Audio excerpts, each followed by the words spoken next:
Hi, and welcome to another Praise in the Morning devotion on one of the Psalms. Today we're going to look at Psalm 34. This is an individual psalm. It's a psalm of David, and it's a psalm of thanksgiving, and it splits up the topic in a sense about praise and about wisdom. So it's about learning. It's a strange psalm in the sense the superscript of the psalm speaks about David pretending to be insane before Amalek, who drove him away, and he left. And it was the situation that left David with a necessity to get his way out of a situation. So there's lots of things you can talk about that, but we're going to kind of look at the psalm. We're going to look at it in a sense of a thanksgiving, an individual one, a sense of learning of wisdom at the same time. So I'm going to read from the NIV. It's 22 verses. And if from earlier on you may have picked up already that if a psalm has 22 verses, one of your first things you can start to think about in the psalms is it an acrostic psalm? Does it follow the Hebraic alphabet and follow that consistency? And this is one of those. As it were, it follows the Aleph to the Tau of the Hebrew alphabet, the 22 letters, the 22 lines corresponding. So it's very much not just a expression of praise that's kind of unbridled. This is very much a sense of learning as well. And it's one of these things that it's useful to be able to put into practice in our own lives, writing our own individual thanksgiving psalms and following this kind of format. It challenges us to lay down the facts, lay down the hopes, lay down our future before God and what we've learned and what we're thankful for. So let's read from the NIV, verse 1. I will extol the Lord at all times. His praise will always be on my lips. His soul will boast in the Lord. Let the afflicted hear and rejoice. Glorify the Lord with me. Let us exalt his name together. I sought the Lord and he answered me. He delivered me from all my fears. Those who look to him are radiant. Their faces are never covered with shame. This poor man called, and the Lord heard him. He saved him out of all his troubles. The angel of the Lord encamps around those who fear him, and he delivers them. Taste and see that the Lord is good. Blessed is the man who takes refuge in him.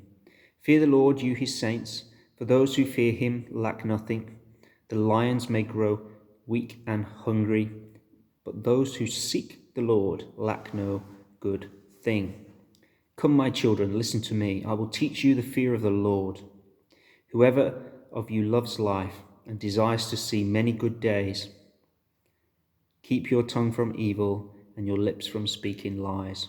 Turn from evil and do good. Seek peace and pursue it. The eyes of the Lord are on the righteous, and his ears are attentive to their cry. The face of the Lord is against those who do evil, to cut off the memory of them from the earth. The righteous cry out, and the Lord hears them. He delivers them from all their troubles. The Lord is close to the brokenhearted and saves those who are crushed in spirit. A righteous man may have many troubles, but the Lord delivers him from them all. He protects all his bones. Not one of them will be broken. Evil will slay the wicked. The foes of the righteous will be condemned. The Lord redeems his servants. No one will be condemned who takes refuge in him. Amen. You'll see from this psalm many of the grand themes of the book of Psalm starting to flow out. And I think if you've been listening and sort of looking at these psalms, you will have started to pick them up as we go through the sense of the refuge here in this first psalm, in this first book of the Psalms. That the blessed is the man in verse 7 who takes refuge in him. This sense of the blessing, going back to the blessing, the righteous, who's going to receive the blessing? It's those that follow the Lord's ways receive the blessing. The wicked don't. They're going to get what's paid to them, what's due to them. They're not going to succeed. And we see that. But we also see that something of the reality of life here, where in verse 19, there is a reality, there are difficulties. The righteous man may have many troubles. This is the reality of the Psalms. We wouldn't have many of the Psalms if the righteous, as it were, didn't have problems because there would be no need to lament. Many of the Psalms are lament Psalms. They're not, although they are songs of praise, they are about the heart cries, the difficulties that are being faced. In verse 2, my soul will boast in the Lord, let the afflicted hear and rejoice. There's a reality check. There is a sense of, yes, there are those that are struggling, and what is it that we can do? It is to put our hope in the Lord. So this psalm is split between praising and, as it were, rejoice with me and learn from me. And we see the split from verse 1 to 10 and then from 11 to 22, where it's about praise and it's about wisdom.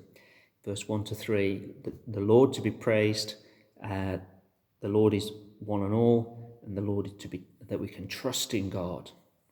And then from 11 to 14, we see what the Lord requires of us and what the Lord is doing and what the Lord promises. So there's this sort of flow within the psalm. And this is important because it's a progressive thing.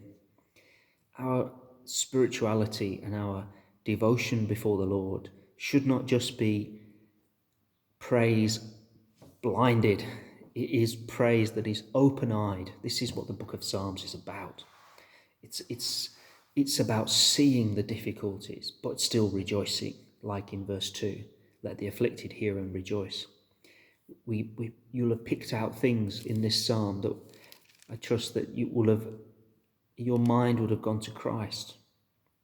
He protects all his bones. The righteous man may have many troubles, but the Lord delivers from them all. He protects all his bones, not one of them will be broken. Our immediate thoughts go to the cross and the fact that Jesus' bones were not broken, but he was afflicted. And we can have great hope that if we find ourselves in with the afflicted, well, David, in his difficulties, in the desperate circumstances in which he faced, where he had to pretend to be insane to get himself out of a situation that could have potentially been life-threatening for him, that he calls us to rejoice. Rejoice with me. I've seen that the Lord is good. In verse 8, taste and see that the Lord is good. Verse 7, the angelic help that's available to the children of God. We must never forget that our life is not all that we see in this physical realm, that the Spirit of God and his angelic hosts are there to protect those that fear him. And though we may not know it, he is there guiding and keeping us. Taste and see that the Lord is good. Rejoice with me, rejoice with David, but learn from me, learn from David. Follow the righteous ways.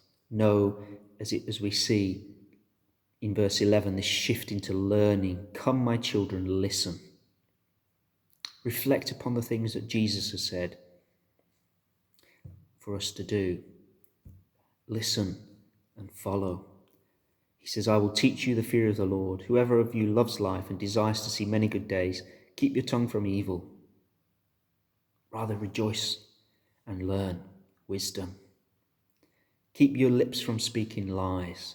Turn from evil, do good, seek peace and pursue it.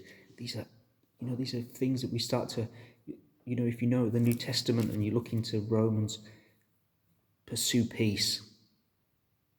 Pursue peace. Do you know what I'm talking about? In the book of Romans. This is the way of the righteous. This is the way of the sacrificial life of Christ. Turn from evil and do good. Knowing that we have a refuge in God. In verse 15, the eyes of the Lord are on the righteous.